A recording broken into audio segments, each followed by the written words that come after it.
और चलिए इस वक्त की एक बड़ी खबर आपको बता दें। पंजाब में उठापटक के बाद अब कांग्रेस के सामने उत्तराखंड में नेतृत्व का सवाल गहरा गया है। हरीश रावत और प्रीतम सिंह को कांग्रेस आलाकमान ने दिल्ली तलब किया है। हरीश रावत की ट्वीट के बाद उत्तराखंड में सियासी संकट पैदा हुआ है और कांग्रेस डैमेज कंट्रोल के मोड में है। माना जा रहा है कि रावत को मनाने में कांग्रेस ने कोशिशें तेज कर दी हैं। माना जा रहा है कि दिल्ली में रावत की राहुल गांधी से भी मुलाकात होगी। रावत ने एक दिन पहले कांग्रेस से मोह भंग, पार्टी में मगरमच्छ आराम करने जैसे दनादन ट्वीट करके पार्टी को चौंका दिया था। रावत हाल में पंजाब मसला सुलझाने को लेकर सुर्खियों में रहे थे और खुद उत्तराखंड में वो उलझ गए। इस बीच मनीष तिवारी ने ट्वीट करके फिर घेरा कस दिया है। तिवारी ने लिखा कि पहले असम, फिर पंजाब और अब उत्तराखंड। मौसमी सिंह मेरी सहयोगी मेरे साथ जुड़ गए हैं। मौसमी, हरीश रावत को मनाना इस वक्त इसलिए भी जरूरी हो जाता है क्योंकि चुनाव में ज्यादा वक्त नहीं बचा है और जो पंजाब में हमने देखा, कांग्रेस के सीनियर लीडर कैप्टन ने पार्टी छोड़कर अब अपनी नई पार्टी बना ली और हरीश रावत ने जो ट्वीट किया जिसमें उन्होंने विश्राम की भी बात कही, तो ऐसा माना जा रहा था कि अगर नाराजगी खत्म नहीं हुई तो क्या वो भी अपनी नई पार्टी बना लेंगे। ऐसे में आज जो बैठक होने वाली है वो कितनी अहम? देखिए, हरीश रावत पार्टी विश्वास पात्र हैं गांधी परिवार के और एक चीफ ट्रबल शूटर का काम करते आए हैं। तो यही वजह है कि कांग्रेस आलाकमान को ये लगता है कि हरीश रावत उत्तराखंड के सबसे बड़े चेहरों में से एक है और उनका इस तरह से ट्वीट करना कहीं ना कहीं पार्टी के जो फ्यूचर है उसको डैमेज करेगा इस चुनाव में। यही वजह है कि देवेंद्र यादव जो कि स्टेट इंचार्ज है, उनको बोला गया है कि हरीश रावत को मनाया जाए, जो उनकी शिकायतें हैं उनको दूर किया जाए और 3 नेताओं को तलब किया गया दिल्ली, जिसमें सीएलपी नेता प्रीतम सिंह, गणेश गोदियाल जो कि प्रदेश अध्यक्ष, और हरीश रावत, ये तीनों दिल्ली आएंगे, पार्टी आलाकमान से भी मिलेंगे और लगातार ये कोशिश हो रही है कि पार्टी संगठन को लेकर जो मनमुटाव है वो दूर किया जाए। बिल्कुल। और चलिए अब आपको हरीश रावत का वो ट्वीट भी दिखा देते हैं जिसके बाद ये तमाम तरह के सवाल खड़े हुए कि क्या उत्तराखंड कांग्रेस में सब कुछ ठीक नहीं है। बस 2 लाख सर 2 साल देखिए सर, जनता हमेशा आपको सामने से देखना चाहती है सर, पीठ नहीं। सर हेलो सर समय आएगा तो आपको बताएंगे। मैं आपको शेयर नहीं करेंगे तो किसको करेंगे? लेकिन सर आपको क्या लगता है ऐसी मजबूरी क्यों आनी पड़ी सर? जब आप नहीं करेंगे तो किसको शेयर करेंगे? इतनी मजबूरी क्या हुई सर आज? है सर, मगर आपको बुलाएंगे, आपसे शेयर करेंगे सर। दो तो आप इस समय आने ही। तो हरीश रावत के दनादन ट्वीट्स के बाद सियासी गलियारों में कई संभावनाओं और सवालों को खड़ा कर दिया है। आगे बढ़ते और अब बात करते हैं कोरोना की। देश में कोरोना के नए वेरिएंट ओमिक्रॉन से निपटने के लिए सीधी लड़ाई का वक्त अब चला है। देश भर में कुल आंकड़ा 230 के पार जा चुका है और दिल्ली, महाराष्ट्र में सबसे ज्यादा असर पड़ा है। हालात यह है कि केंद्र सरकार पहले नाइट कर्फ्यू जैसे सुझावों वाला दिशा निर्देश जारी कर चुकी है और दिल्ली में अब नए साल समेत दूसरे जश्नों पर सख्ती का बैन लागू किया जाएगा। आज शाम प्रधानमंत्री कोरोना के हालात पर रिव्यू मीटिंग करेंगे, लेकिन इन सबके बीच लापरवाही और सावधानी को हवा में उड़ा देने की तस्वीरों से खतरा और बढ़ गया है। सारे खतरे को भूलकर दिल्ली के बाजार खचाखच भरे हैं तो स्कूलों को खोलने की सरकारी जिद कई जगहों पर भारी पड़ रही है। बंगाल के नादिया कल्याणी के नवोदय विद्यालय में 29 बच्चे संक्रमित पाए गए हैं, तो हिमाचल प्रदेश के बिलासपुर राजकीय हाई स्कूल में 23 बच्चे कोरोना पॉजिटिव पाए गए हैं। सवाल यह है कि जहान तो जरूरी है लेकिन जान उससे भी ज्यादा जरूरी है। ऊपर से फरवरी में केस की रफ्तार बढ़ने के अंदेशे के बीच सवाल ये उठता है कि सरकारें हालात का सामना करने को कितनी तैयार है।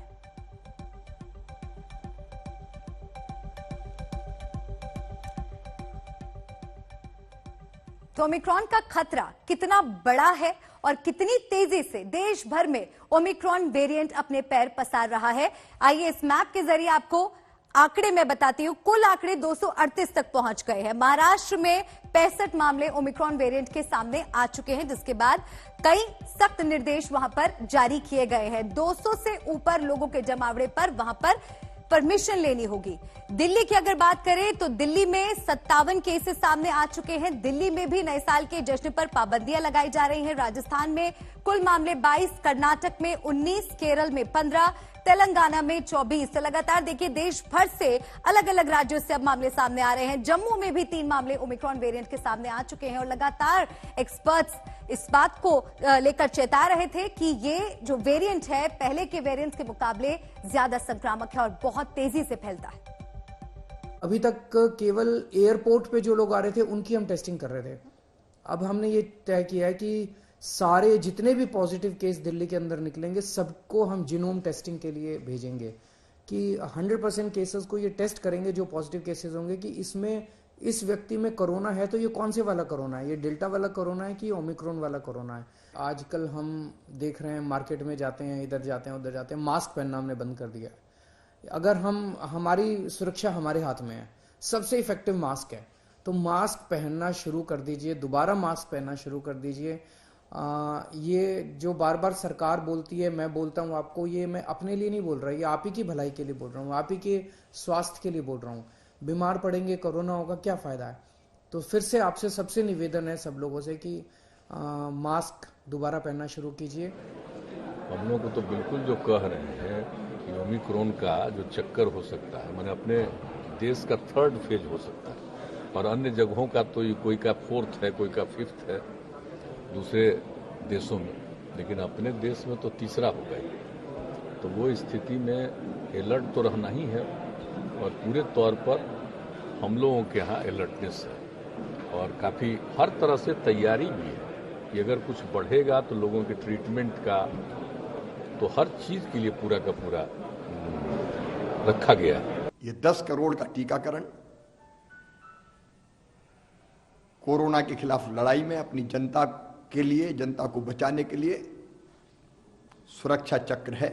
ये अपील भी साथ में करता हूं कि जो शेष रह गए हैं, चाहे वो पहला डोज हो चाहे वो दूसरा डोज हो, आपके आसपास, आपके घर में, आपके मोहल्ले में, आपके परिचित अगर कोई टीकाकरण से वंचित रह गए हो तो कृपया करके उनको भी टीका लगवा दें ताकि तीसरी लहर की आक्रामकता को हम पूरी ताकत से रोक दें और अपनी जनता को बचा पाए। दिल्ली, बिहार, मध्य प्रदेश 3 राज्यों के मुख्यमंत्रियों को आपने सुना। दिल्ली की बात करें अगर तो दिल्ली के बाजारों में 2 गज की दूरी के नियम जैसे इस भीड़ में कहीं खो गए हैं। मास्क लगाने की मजबूरी बेहिसाब बेकाबू भीड़ में लुप्त हो गई है। दिल्ली के बाजारों में कोरोना को भूलकर सब कुछ पुरानी रफ्तार से चल रहा है। 3 बाजार का हाल देखिए, सरोजनी नगर, लाजपत नगर और गफ्फार मार्केट। करोल बाग का ये हाल बता रहा है कि लोग कोरोना के बीच किस कदर लापरवाही बरत रहे हैं। कोरोना प्रोटोकॉल का किसी को कोई ख्याल नहीं है। सवाल यह है कि क्या जान जरूरी है या बाजार? क्या सरकारें भीड़ के इस बेहिसाब सैलाब को नहीं देख रही हैं? क्या इन्हें रोका नहीं जाना चाहिए? सरकारें फिक्र तो जता रही हैं, लेकिन इन तस्वीरों से आंखें क्यों मूंदे बैठी हैं? 2 सहयोगी मेरे साथ जुड़ रहे हैं, पंकज उपाध्याय मुंबई से, हिमांशु मिश्रा दिल्ली से। हिमांशु, सबसे पहले आपके पास आते हुए, क्योंकि दिल्ली के बाजारों की ही तस्वीरें हम यहां पर दिखा रहे हैं और लोग बिल्कुल फिक्रमंद दिख नहीं रहे हैं और कोरोना प्रोटोकॉल का तो जैसे कोई पालन ही नहीं कर रहा है। इस स्थिति से कैसे निपटेगी दिल्ली सरकार? देखिए, इस वक्त मैं नई दिल्ली रेलवे स्टेशन पे मौजूद हूं और यहां पर आप देखिए, अगर हम दिखाएं कि क्या हाल है लोगों का, तो किस तरीके से लोगों ने अपने मास्क लगा रखे हैं। आप देखिए, ये खुद देखिए, ये यहां पर जो खड़े हैं, ये देखिए, इन्होंने अब अपना मास्क ऊपर किया है। तो जो लोग जिनकी जिम्मेदारी है, आप ये देखिए सामने, आप नजर बढ़ाइए, जो सामने से आप देखिए, ये जो कुली है ये आ रहे हैं, इनका मास्क आप देखिए। दूसरी तरफ ये शख्स देखिए खड़े, इन्होंने नीचे की तरफ यहाँ पे मास्क लगा रखा है।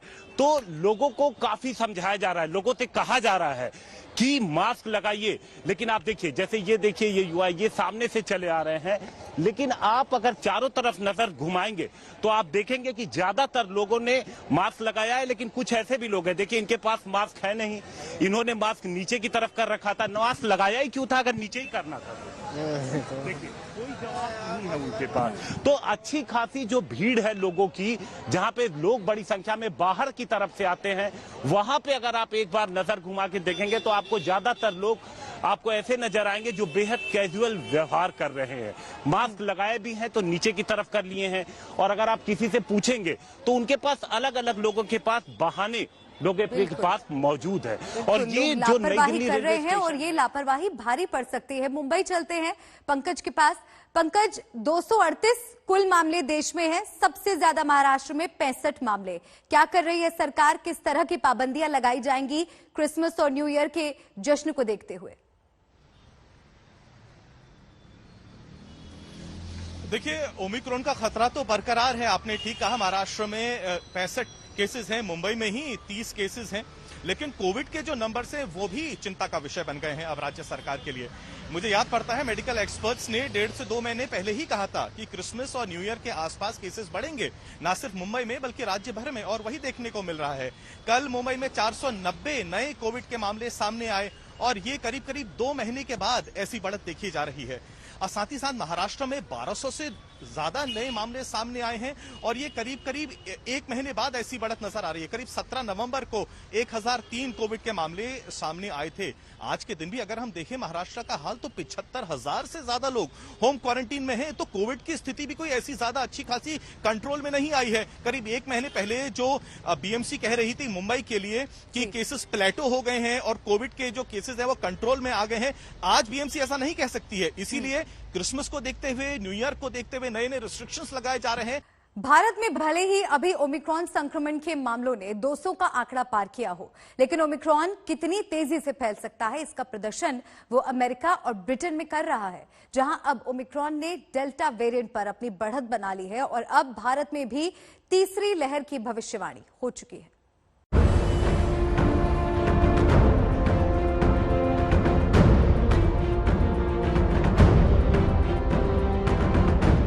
दक्षिण अफ्रीका में आ चुकी है, अमेरिका में आ चुकी है, ब्रिटेन में आ चुकी है, इजराइल में आ चुकी है और अब भारत में आना भी पक्का है। अब यह तय पाया गया है कि ओमिक्रॉन ही भारत में तीसरी लहर का कारण बनेगा। मैं तो पहले से ही बोल रहा हूं कि अगर जो हम अब एक्ट नहीं करेंगे, अगर जो ये फैल गया उस टाइम एक्ट करने का फायदा उतना पूरा नहीं होगा। तो जो भी कुछ करना है अभी करना है कि इसको हम, जैसे आपने देखा था कि पहली वेव में लॉकडाउन के माध्यम से जो प्राइम मिनिस्टर ने एकदम एक्शन लिया, जो अच्छा एक्शन था, उससे ये पहली वेव जो है वो कंट्रोल में आ गई। पर उसकी वजह से इकोनॉमिक कंडीशंस बहुत खराब हुई। तो सेकंड वेव में इकोनॉमिकली मतलब वो जो थी एक्टिविटी को ना रोकने के लिए लॉकडाउन वगैरह नहीं किया गया, पर वो 4 लाख तक पहुंच गई पर डे। अब हम ये चाहते हैं एज मेडिकल प्रोफेशनल्स कि इसको सीरियसली लिया जाए और सीरियसली लेने के लिए पब्लिक को एहसास होना चाहिए, क्योंकि 3 तरफ की लड़ाई है। एक है गवर्नमेंट क्या रेगुलेशन बनाएगी और गवर्नमेंट ने ऑलरेडी इस पे चर्चा शुरू कर दी है। दूसरा, पब्लिक क्या करेगी। पब्लिक अगर जो अपनी रिस्पॉन्सिबिलिटी नहीं समझेगी तो यकीनन बहुत प्रॉब्लम आएगा हिंदुस्तान को। कोरोना की तीसरी लहर अब ज्यादा दूर नहीं है।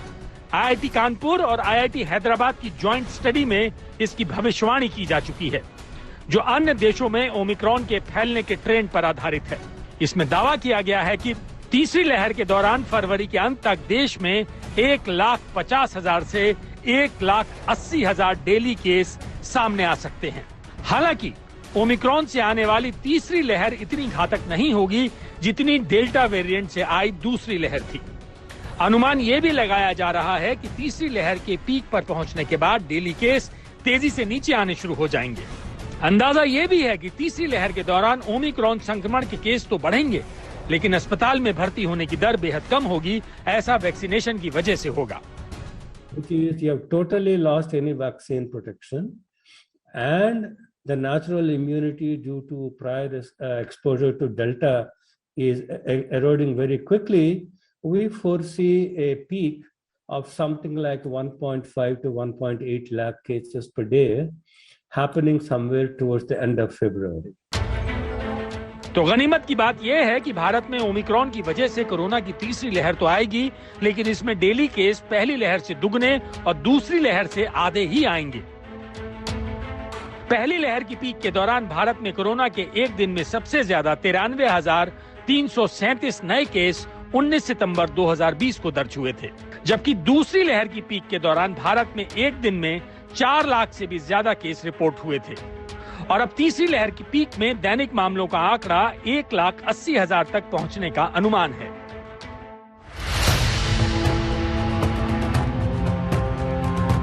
अनुमान ये भी है कि तीसरी लहर जितनी तेजी से आएगी उतनी तेजी से चली भी जाएगी। ये नतीजा दक्षिण अफ्रीका में ओमिक्रॉन की लहर से निकाला गया है।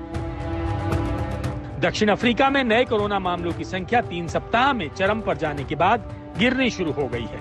वहां कोरोना के मामलों की औसत संख्या 15 दिसंबर को लगभग 23,000 के पीक स्तर पर पहुंची थी। इसके बाद अब दक्षिण अफ्रीका में औसत संख्या 20,000 से नीचे आ गई है। दक्षिण अफ्रीका में नई लहर के पीक पर कोरोना से डेली डेथ का आंकड़ा भी औसतन 50 से नीचे ही रहा। दक्षिण अफ्रीका के मॉडल के आधार पर ही वैज्ञानिक भारत में भी तीसरी लहर की टाइमिंग को लेकर दावा कर रहे हैं। In fact, it will be a very, very sharp peak, very quick rise followed by very sharp decline. We can look at South Africa as a model. Now, if you remember, we all of us first heard about the Omicron variant on November 26th when Dr. Coetzee from South Africa announced this variant. Already by December 14th, the number of cases had peaked in South Africa. That means that they had peaked in just under 3 weeks. And now the number of daily cases in South Africa is 33% lower than the peak. So that means a sharp drop in cases in just 1 week's time from the peak. Bharat में अभी corona के daily case 7,500 के आसपास हैं, लेकिन expert चेतावनी दे रहे हैं कि जैसे ही ओमिक्रॉन डेल्टा की जगह लेने लगेगा, ये आंकड़ा तेजी से बढ़ेगा और यही कोरोना की तीसरी लहर का कारण बनेगा। स्नेहा मोरदानी के साथ आज तक ब्यूरो।